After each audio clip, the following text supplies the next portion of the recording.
Welcome to the Live the Experience podcast.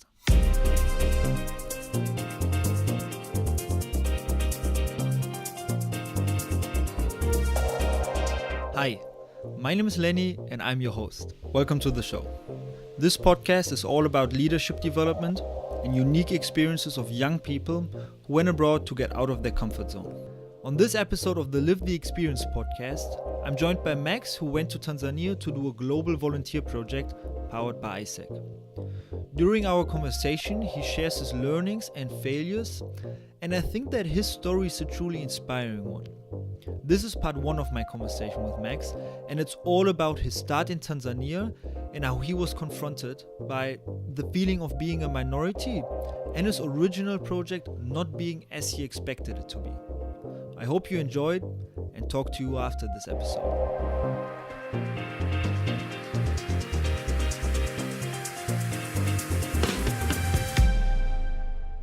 Max, what was the biggest challenge you had to overcome during your experience in Tanzania?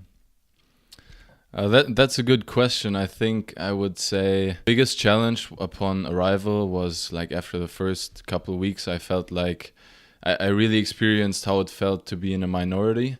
And with that, I don't mean simply the different skin color, but when I talk about being in a minority, I feel I mean how you're treated, and I'm not trying to play the blame game here, like saying I would never do this. Like, people need to be sensitive about my heritage or my background, but being a German and a white person.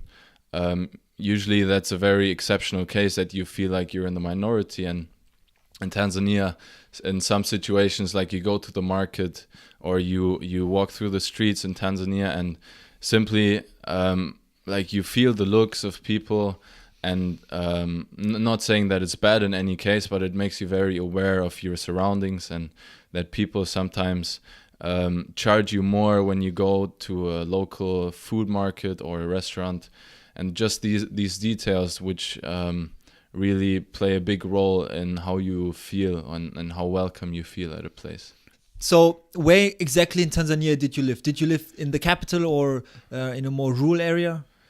So my main stay was in the second biggest city in Tanzania called Mwanza.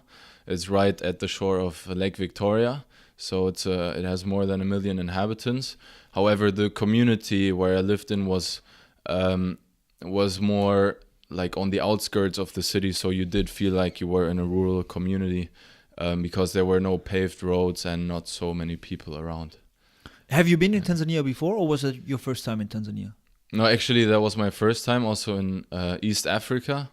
I once went to South Africa, but as a tourist, it's always a very different experience. You don't really mingle with locals. You stay in a hotel or something like that. Yeah.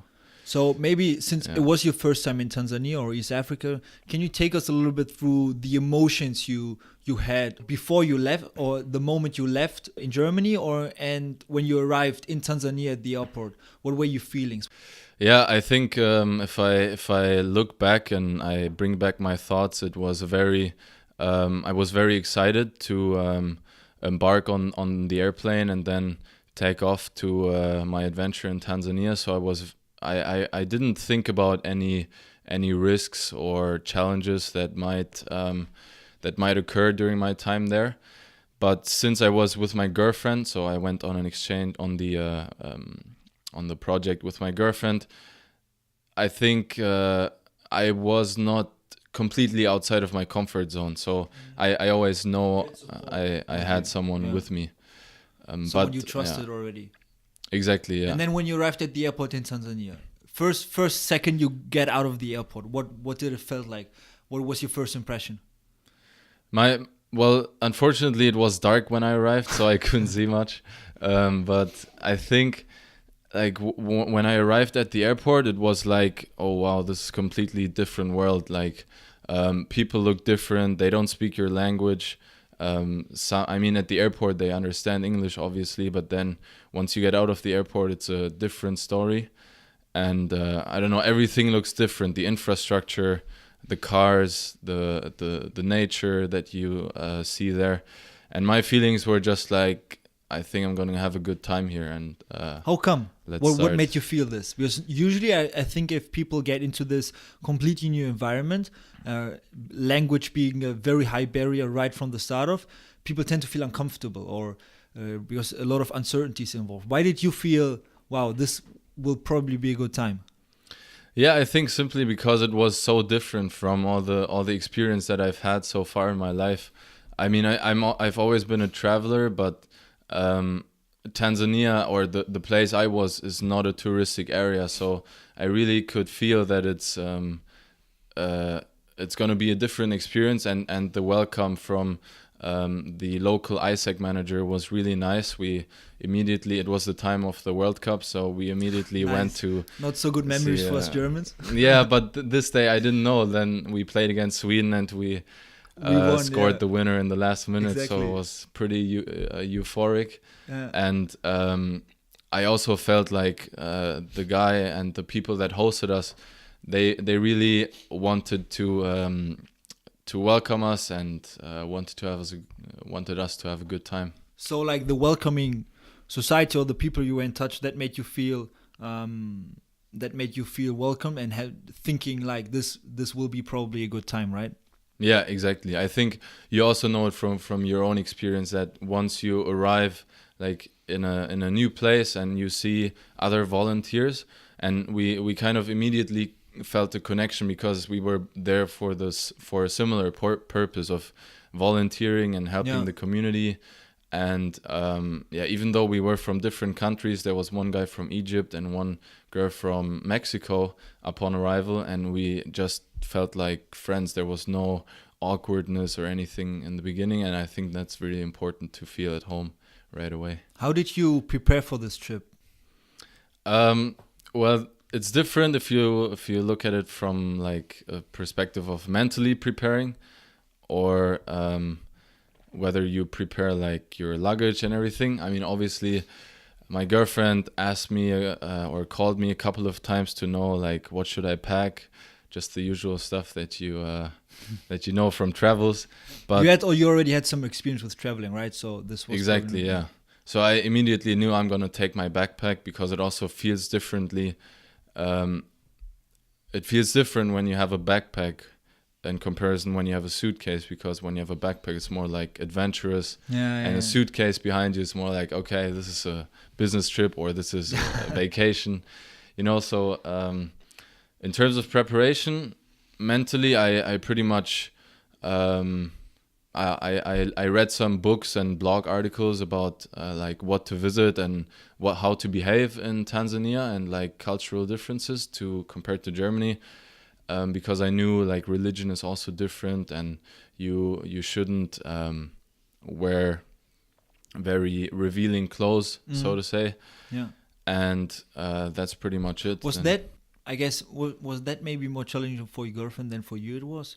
Or how did she felt about this? Yeah, I think you're right. For girls, it's more of a problem, because in Europe, especially when it's very hot, it's nothing weird to wear like hot pants or a skirt or something. Yeah. Whereas in Tanzania, especially also because of your skin color, you attract more attention in the first place. And then if you wear very revealing clothes, it might also be an offense for some very religious people. And how did the both of you now, at the beginning you mentioned it was a challenge to feel as a minority. You were talking about how not necessarily only about skin color, but especially about how certain locals treated you, or how you were welcomed by certain. And then now if you have the cultural differences with the clothing, based probably on religion, how did the both of you dealt with this cultural differences?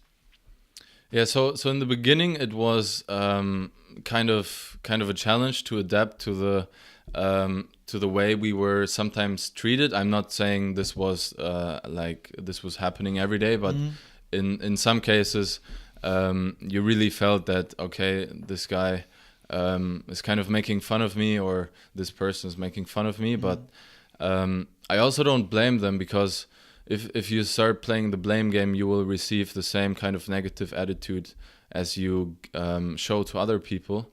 So what we felt like, for example, in Tanzania, they have this word for white people called Muzungu, which is the local language for white person.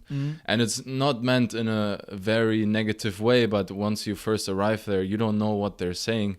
And from every corner, you simply hear, hey, Muzungu, Muzungu, come into my taxi. You know? Like, I feel like if you hear this for the first time, it's weird, right?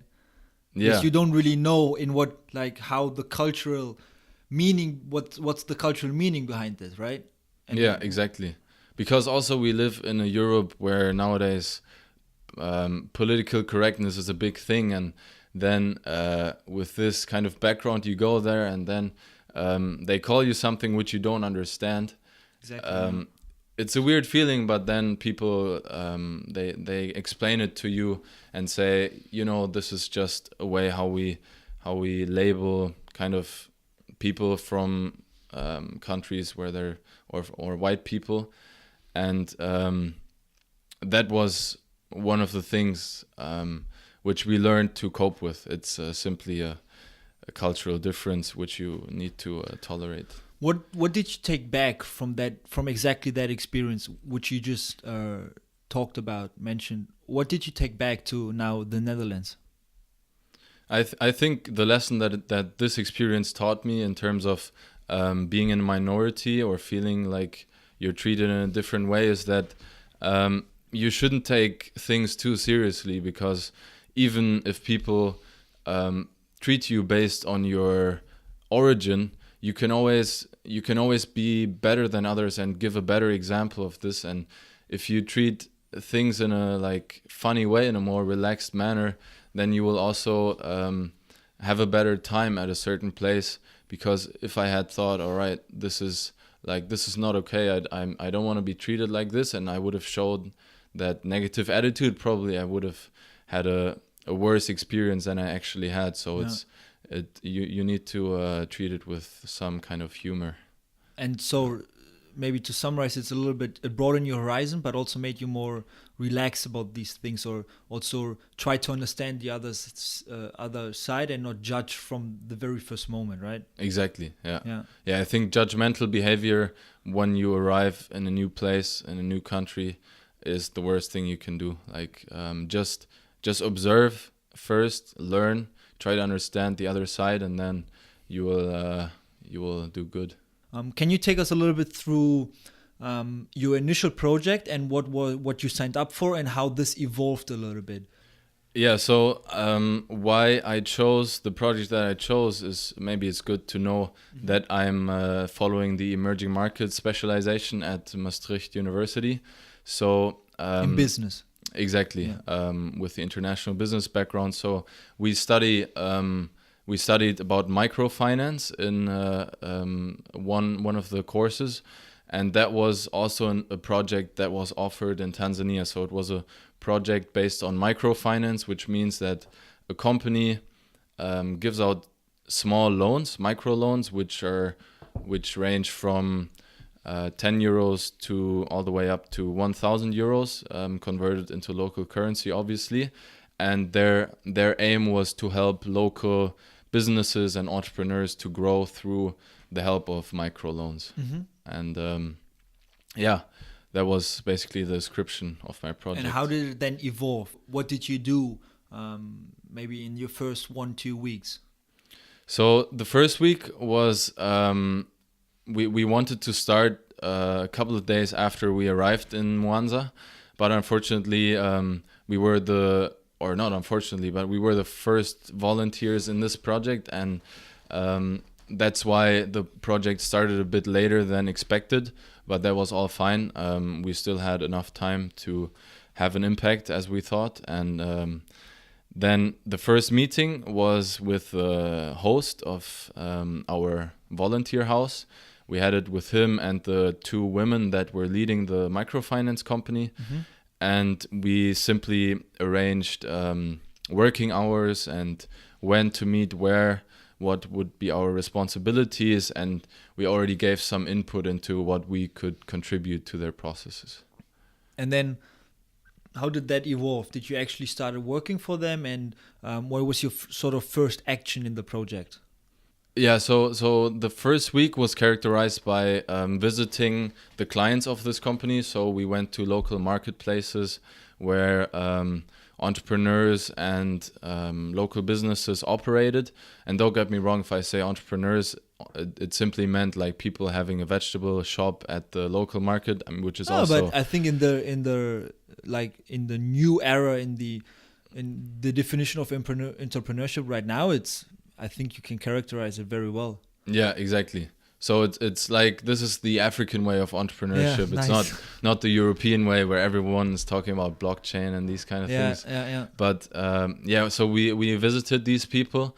The problem was that the local people did not speak English most of the time. Language barrier. So yeah, there was kind of a language barrier, but we were able to get to know these businesses through translation of the two women that we worked with. Mm-hmm. And the first weeks we observed and tried to learn and understand the needs and wants of these customers to grow their business in order to later be able to properly help them. But then now let's get real. How did the project evolve around midterm, and did you continue with this project until the very end? Yeah, that's actually what we were kind of disappointed about, because we saw after a while where we really tried to give some creative input into how to change business processes and how to make the microfinance company develop, because we saw some challenges that could be overcome with easy steps like simple documentation systems. But in the end, unfortunately, we felt like we were not treated equally with locals, because they thought maybe we don't know about the bits and pieces of Tanzanian business anyway. So our inputs and our contributions were not as valued as we thought they would be. So we simply felt like we were not treated as equal employees. Yeah. Now I'm curious. How did the both of you, your girlfriend and you, take action? Did you try to change something, or did you come up with something different? What was your next step? Yeah. So after talking about this with other volunteers and also the host of our house, we tried to understand also how to confront people with this. So we didn't want to engage in any kind of negative criticism and these kind of things, because we thought maybe they might not be receptive to this kind of criticism. So we didn't stay silent, but obviously we tried to organize ourselves and our contributions in a way that they would maybe at some point actually implement them. So we kept on going to work every day that was required, and we kept on trying to help them. And we didn't say, okay, this is not helping, this is not working out, I'm going to quit this project and go home. We didn't want to do this because we knew there is still work to be done, but we didn't confront them right away. Okay, so but then correct me if I'm wrong, but what I get from this now is that sort of the expectations you had about the projects were not met. Yeah, exactly. You could phrase it like this. Yeah. This was part 1 of my conversation with Max. I hope you enjoyed it. Now, if you're wondering what Max did, although his expectations about the original projects were not met, and how he managed to have a positive and long-lasting impact on his community after all, make sure to check out part 2. If you like this podcast, please rate it and share it with your friends. Talk to you next episode.